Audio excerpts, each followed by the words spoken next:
Hello বন্ধুরা, career space YouTube চ্যানেলে আপনাদের সকলকে স্বাগত জানাই। আশা করি আপনারা সবাই ভালো আছেন। আজকে এই মুহূর্তে শিক্ষক নিয়োগ সংক্রান্ত যে সবচেয়ে গুরুত্বপূর্ণ আপডেট উঠে এসেছে, বিস্তারিত সেই সম্পর্কে আলোচনা করব। তাই ভিডিওটি অবশ্যই শেষ পর্যন্ত দেখবেন নিয়োগ সংক্রান্ত অনেক নতুন নতুন আপডেট পাওয়ার জন্য। যারা চ্যানেলে নতুন তারা চ্যানেলটিকে সাবস্ক্রাইব করে পাশে থাকা বেল বাটনে প্রেস করে অল নোটিফিকেশানটিকে অন করে রাখবেন, কারণ এমন ধরনের লেটেস্ট আপডেট নিয়ে এই চ্যানেলে সবসময় ভিডিও আপলোড করা হয়ে থাকে। সঠিক পদ্ধতি মেনে বিচার করেননি বিচারপতি অভিজিৎ গঙ্গোপাধ্যায়। 32,000 শিক্ষকের চাকরি বাতিল মামলায় বিরাট অভিযোগ রাজ্যের। সঠিক পদ্ধতি মেনে রায় দেননি প্রাক্তন বিচারপতি অভিজিৎ গঙ্গোপাধ্যায়। 32,000 শিক্ষকের চাকরি বাতিল মামলায় অভিযোগ করল রাজ্য সরকার। রাজ্যের অ্যাডভোকেট জেনারেল এজি কিশোর দত্ত প্রাথমিকে 32,000 শিক্ষকের চাকরি বাতিল মামলায় নিশানা করলেন তৎকালীন বিচারপতি অভিজিৎ গঙ্গোপাধ্যায়কে। বৃহস্পতিবার প্রাথমিক শিক্ষক নিয়োগ দুর্নীতি মামলার শুনানিতে বিচারপতি তপব্রত চক্রবর্তী এবং বিচারপতি ঋতব্রত কুমার মিত্রের ডিভিশন বেঞ্চে তার বক্তব্য, তখনকার সিঙ্গেল বেঞ্চের বিচারপতি সঠিক বিচার পদ্ধতি মেনে বিচার করেননি। শুনানি পদ্ধতি নিয়ে একাধিক প্রশ্ন রয়েছে। সিঙ্গেল বেঞ্চ সকলকে বলার সুযোগ দেয়নি। বিচারপতি খেয়াল খুশি মতো শুনানি পর্ব চালিয়ে গেছেন।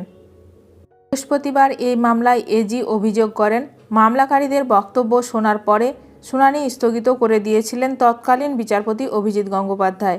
তারপরে পর্ষদের কাছে পাল্টা হলফনামা তলব করেছিলেন, অথচ আগে সেই একই আবেদন তিনি বাতিল করে দিয়েছিলেন।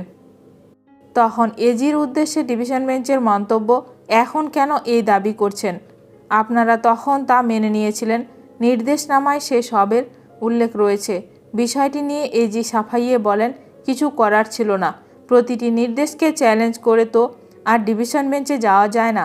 তার সওয়াল, বিচার পদ্ধতি নিয়ে প্রশ্ন রয়েছে। যে কাউকে যখন খুশি ডেকে জিজ্ঞাসাবাদ করতেন ওই বিচারপতি, বিরুদ্ধে কোনো নির্দেশ দিতেই পারেন, কিন্তু একটি পদ্ধতি তো অবলম্বন করা উচিত। রায় ঘোষণার পদ্ধতি নিয়েও প্রশ্ন তুলে এজি বলেন, শুনানি শেষের পরের দিনই রায় ঘোষণা করে দিলেন। এত তাড়া কিসের ছিল? বিচারপতি বর্তমানে অবসরপ্রাপ্ত সঞ্জীব বন্দ্যোপাধ্যায় শুনানি শেষের 48 ঘন্টার মধ্যে রায় দিতেন। সেটা তিনি পরম্পরা করে নিয়েছিলেন। বলতেন, যত বড় মামলা হোক শুনানি শেষের 48 ঘন্টার মধ্যে রায় ঘোষণা করব। প্রাথমিক মামলার রায় এর তড়িঘড়ি দেওয়া হলো কেন?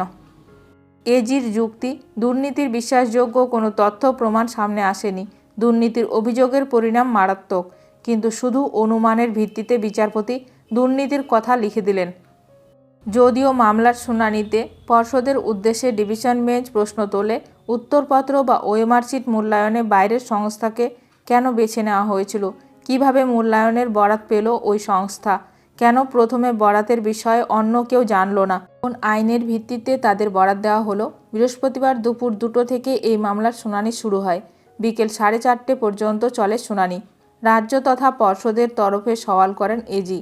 আগামী 23শে জুন এই মামলার পরবর্তী শুনানি হবে। এখন দেখার বিষয় এই নিয়ে আরও কি গুরুত্বপূর্ণ খবর উঠে আসে। শিক্ষক নিয়োগ সংক্রান্ত সমস্ত রকমের আপডেট সবার প্রথমে পেতে এখনই আমার চ্যানেলটি সাবস্ক্রাইব করে রাখুন। ভিডিওটি ভালো লাগলে অবশ্যই লাইক করবেন। আজকের ভিডিওটি এখানেই শেষ করলাম। নতুন কোনো আপডেট নিয়ে দেখা হবে নেক্সট ভিডিওতে।